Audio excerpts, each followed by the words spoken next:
Questão 24. Observe o gráfico e determine a lei de formação da função correspondente. Então, vamos lá.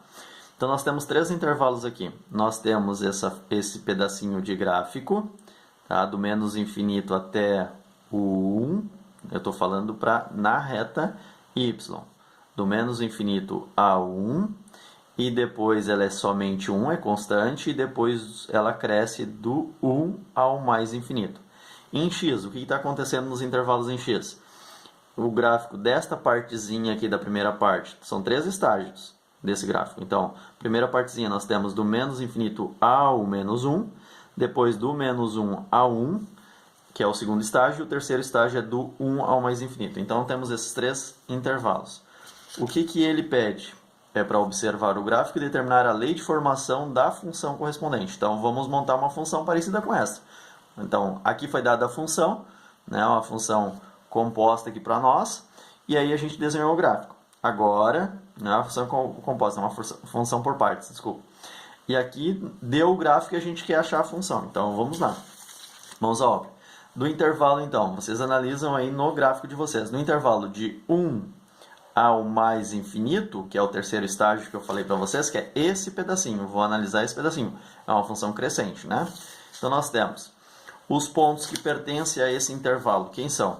O ponto 1 e 1 e o ponto 3 e 3. Tá? Ou seja, o x é igual a y e o x é igual a y, que eu tenho aqui. Né? Então, vamos verificar que essa função é a identidade. Y é igual a x. Então, vamos lá.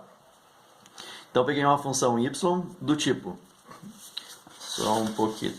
Vamos começar do início. Eu alterei aqui as minhas folhas. Questão 24. Está aqui. Vamos começar do meu início de resolução. Questão 24. Vou começar pelo estágio da esquerda, então. Primeiro estágio. Que pontos nós temos aqui nesse estágio? O x é menos 5 e o y é menos 3. E aqui, que ponto é esse aqui? É menos 2 e 0, se eu quisesse colocar também. Mas aqui ele destacou bem nitidamente para nós. O menos 1 e 1. Então, esses são os pontos que eu vou pegar, então. O menos 5 e 3 e menos 1 e 1. Então, essa função é a função que vai descrever a reta que passa por esses dois pontos, nesse intervalo, do menos infinito ao menos 1. Tá? Então, nós temos esse ponto aqui substituindo a função. Quanto que vale o y? Menos 3. Então, y menos 3 é igual a vezes o x. Quanto que é o x? Menos 5. Mais o b. O que implica? Implica o seguinte, aqui vai dar menos 5a, esse menos 5a vem para cá, vai ficar 5a positivo. 5a menos 3 é igual a b. Então, eu posso escrever b igual a 5a menos 3. Ok, beleza então. Agora, eu vou pegar o outro ponto, menos 1 e 1, e substituir na mesma função. E y é igual a x mais b. Então, fazendo isso, nós temos, quanto vale o y? 1. 1 é igual a a vezes o x. Quanto que é o x? Menos 1. Então, mais o b. Esse aqui nós temos o seguinte, menos 1 vezes a vai ficar menos a. No lugar de b, o que a gente vai fazer? Vai colocar o valor de b. b é quanto? Não sei quanto que é b, mas ele é o quíntuplo de a menos 3 unidades.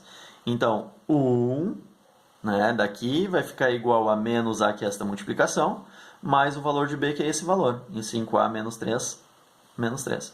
Então, o que a gente faz? Vamos somar esses dois caras, então, esses dois. Então, 5a menos a fica 4a, e esse menos 3 vem para cá e soma. Então, 4 é igual a 4a, o que implica que o a tem que ser 1. Né? 4 dividido por 4, ou 4 vezes 1 dá 4. Então, o a é 1. Se o a é 1, ficou fácil descobrir quem é b. 5 vezes 1 menos 3. Então, 5 vezes 1 dá 5, menos 3 dá 2. Então, o a é 1, o b é 2. Descobrimos a função.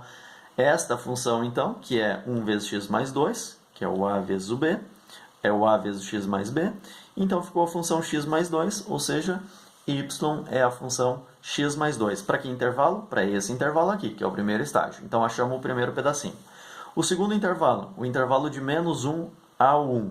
Né? Como eu fechei aqui, o menos infinito é aberto, ao menos 1 eu fechei aqui, então aqui eu deixei aberto. Né? Por quê? Porque eu não posso repetir lá. Tem que dar uma continuidade no domínio, não pode repetir um domínio para dois intervalos diferentes. Então, eu tenho do menos 1 a 1, o gráfico é constante. Y é igual a 1. Isso aqui é fácil. É gráfico, a reta é constante. Agora sim, agora vamos para o terceiro estágio. Onde está o terceiro estágio? É esse pedacinho aqui, então. Né? Esse pedacinho aqui. Bom, quais são os pontos que nós temos? Quando x é 1, y é 1. e quando o x é 3, o y é 3. Então é isso que nós temos. O intervalo do 1 ao mais infinito, nós temos os pontos 1 e 1 e 3 e 3. Então vamos lá. A função y igual a mx mais n. Então nós temos, pegando o y vale 1, o x vale 1. Então aqui nós temos m vezes 1 é m. O m vindo para a esquerda fica n igual a 1 menos m. N igual a 1 menos n. Ok, vamos para o segundo ponto. O x vale 3, o y 3. Então, o y é igual a m vezes o x, que é 3, mais n. Agora, o que a gente vai fazer? 3 vezes m é 3m. O que vamos fazer? Substituir o valor de n. Quanto que é n? 1 menos m. Então, nós temos 1 menos m. Então, esse 3m juntando com esse menos m fica 2m. Esse 1 vem para cá, fica 3 menos 1, que dá 2. 2 é igual a 2m, o que implica que m é 1. Então, nós temos a função m, agora a gente já sabe quanto que é, 1. Agora ficou fácil de achar quem é o n. 1 menos 1. Então, 1 menos o m, que é 1, vai implicar que o n é 0. Então, a minha função era y igual a mx mais n, e, portanto, vai ficar y igual a 1 vezes x, mais o n, que é 0, e, portanto, y igual a x. Logo, junta essas três funções, então nós temos o primeiro intervalo, do menos infinito ao menos 1. Então, eu posso dizer que x é menor ou igual a menos 1. Qual é a função que eu obtive? X mais 2. O segundo estágio, a parte constante. O f de x é 1. 1 para quando? Quando o x está entre o intervalo menos 1 e 1. Então, eu coloquei o 1 fechado e o menos 1 aberto, porque eu já tinha fechado ele aqui. Como o 1 agora está fechado, então eu vou ter que deixar ele aberto aqui. E a f de x é o terceiro estágio, então vai ficar x igual a x se o x é maior que 1. Então esta é a resposta para nós.